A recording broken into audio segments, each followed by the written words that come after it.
Good morning from the Committee of 70, Studio C70. The light was tricking me there.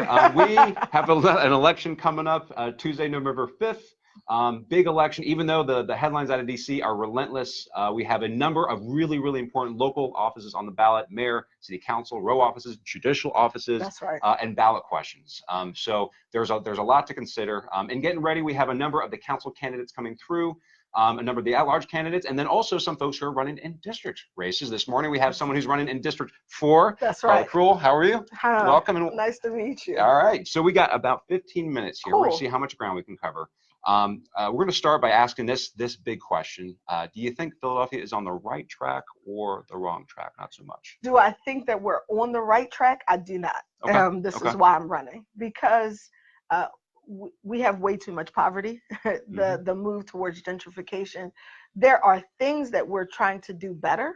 I think the discussions we're having around minimum wage and our considerations about that, I think I really do love Rebecca Reinhardt and the work that she's doing with the comptroller's office and really auditing things. I think that that's great. Like, let's think about how we can be more fiscally responsible and think through things. But as a whole, as a city, I think that we have potential to be one of the best cities in the United States of America with our neighborhood. You know how people call us a big, small city. We have the benefits of both. But I think that this is what I tell people all the time. The reason I ran now, and the reason why I tell people I need to win now, is because if I don't get into that seat now and don't bring the transparency and have people asking the right questions, in 4 years, a significant amount of people who live in Philadelphia now will not be able to afford to live in Philly anymore. Okay. So let's give you a chance to make your case to the voters for why you should represent the 4th District. And if you could speak to your professional, civic, political background, like what will make you ready to do the work on day one? So I'm Karla Cruel. I'm an attorney. I used to be a high school math teacher. I like to say that my mathematical background is really my greatest strength because I love to solve problems, right? And the way that I solve problems is more like a mathematician and less like a politician, right? So I think about things from what's the problem, what are the causes, breaking them down to the causes, address the actual things that are creating the problem, and then solve that. When you address the actual premise or the foundation of things, then you automatically affect the outcome, right? I am super I actually don't feel good when things are not accomplished, right? So I like to do things and solve them. And so when I'm in the process and we're still working through it, any client that I have can tell you I get frustrated until we get closer to the end because I want to bring closure to it. So the real reason why people should vote for me more than anything else is that I genuinely care. I'm not running because I want political power. I'm not running because I want a better salary. I'm not running because it's about me. It really is that I love Philadelphia. I was born and raised here. I've traveled overseas. I lived in Japan for a number of years. The only reason that I came back was I had such a good life over there that I started to feel this sense of guilt over how good my life was there and knowing what people were experiencing at home and knowing the potential, right? Like as I was working with my students in Japan, I would always do this comparing and contrasting of like, wow, if we just did this, then we would be here. If we just did this. And so the more I listen to people and the more I see things, I've noticed that a lot of people are apathetic. They feel like they don't have hope. So what I wanted to do was be the candidate that gives people hope for change and then develop other people to come in and step in and really take Philadelphia to a whole nother level. I'm 41. I look young, but I do know that I have somewhat of an older person's way of thinking. And I do think that we need some young-minded, sort of out of the box combined with older experienced wisdom to bring us forward to a better place. Okay, so let's talk about your agenda a little bit. So let's say you have a great November 5th. You are the the incoming council member for the 4th District, and you're going to have a seat on our 17-member city council. What will be your top legislative priority right off the bat? And then also, what would be something that you would oppose or try to pull back at all costs? Yeah. So from a very traditional answer, and then I'll branch off into more of from a very traditional thing, I really want to look at the budget. Like city council is in charge of the budget. Mhm. And what I want to do is I really think that we're spending badly. I think that we're overtaxing people. One of the things that I super hate and really bothers me is the transfer taxes on property. Mhm.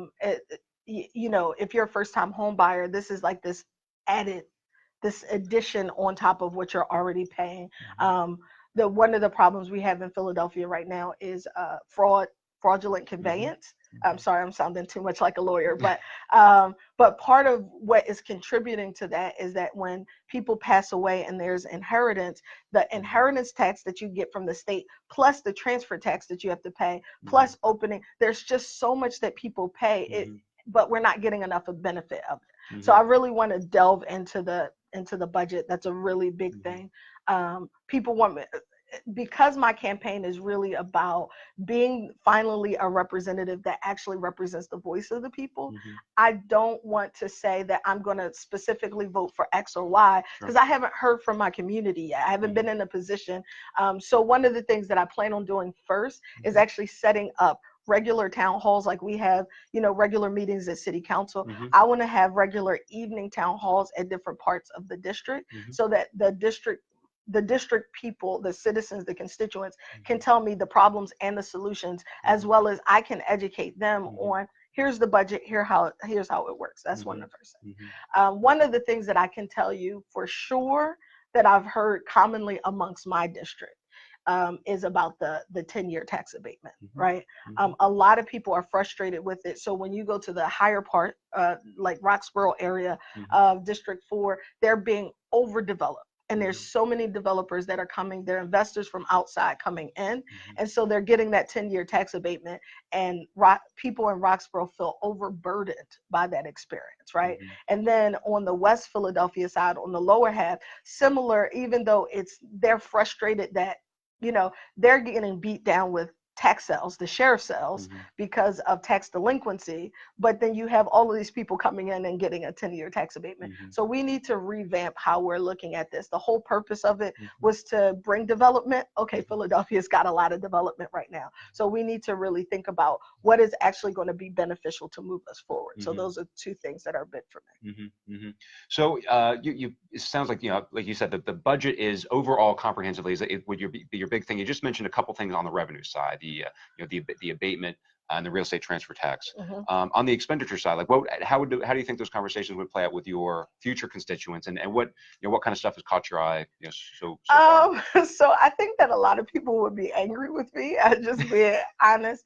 Um, I uh, if you're this is what I'm saying. If I'm spending money on something, Yep. right, and I'm not getting the outcome that I seek on a Mhm. regular basis, it doesn't make sense to me to continue to pay that person every year. Mhm. It's like if I have an employee who is always a terrible employee and I'm losing money because of this employee, but every year I give them a bonus in their salary. That Mhm. doesn't make sense. Mhm. So what I really want to do is delve into what departments are really fulfilling their mission and their goal, Mhm. and ask ourselves, should that money go there? I've heard all of these different stories about the police and the fire departments not having enough money to do the work that people want them to do, Mhm. right? Mhm. There are ways that we can work out our police and the community relationships much better, but there's always this talk about the budget.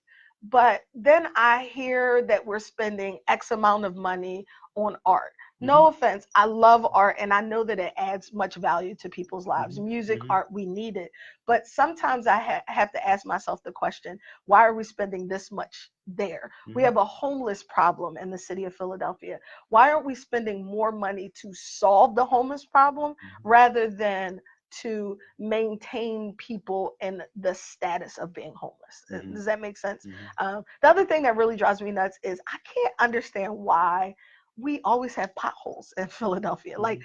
I, in 2019, somebody somewhere in the world has to have figured out potholes Mhm. that we shouldn't be spending so much money on the litigation that happens as a result of the potholes being in the street. We probably could save a whole bunch of money there. You know, potholes are one of those things. I think for every local government, it always comes up when, you know, when citizens are polled, like they are here, like, yeah, those find their way up to the top of the list. In addition to schools, in addition to public safety, in addition to healthcare, all these other things. I do want us to give more money to schools, right? Because I was a school teacher. I'm glad you mentioned that. But I just think that we need to back up and look at everything all over again. I feel like we just keep tweaking something that's already broken instead of backing up and looking at the whole picture. Yeah. Okay. So, you know, with the time we have left, you know, the Committee of 70 is a good government group. It's been around for an awfully long time. You know, we've done a good bit of work in Philadelphia. We go to Harrisburg to work on state level issues. Redistricting and election reform are the kind of at the top of that list right now. But given what we can control here in Philly through our charter and through our code, you know, what sort of, again, like kind of good government issues would be at the top of your list? If not, if you don't have a position on them already, then you'd be interested in discussing with your future peers and with your constituents. And, you know, just to throw out a few, I mean, I mentioned redistricting at the state level. A lot of folks aren't talking about yet the fact that we redistrict at the council level, and the at-large folks, the at-large, you know, candidates who are coming through aren't talking about that as much, but that would impact you, right? Absolutely. As a future member. And so a lot of people don't know how large District 4 is. Like when I'm in the street talking to people. So my answer is we need to redistrict, right? So while I am an independent, I'm running as an independent, I am obviously, anyone who talks to me would say I'm Democratic leaning, right?